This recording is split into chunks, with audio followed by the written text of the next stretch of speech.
கண்ட கண்ட பாலாதி சரக்கடிச்சு கிடைக்கிற இடத்துல லபக்க லபக்குன்னு வாங்கி குடிச்சு உடலும் தாண்டா வெந்தது.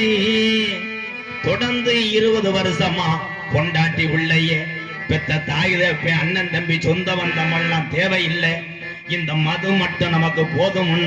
20 வருஷமா சரக்கு மட்டும் வெறு வயிற்றிலே குடிச்சு குடிச்சு இருந்தவனுக்கு பார்வை இப்போ மங்குது.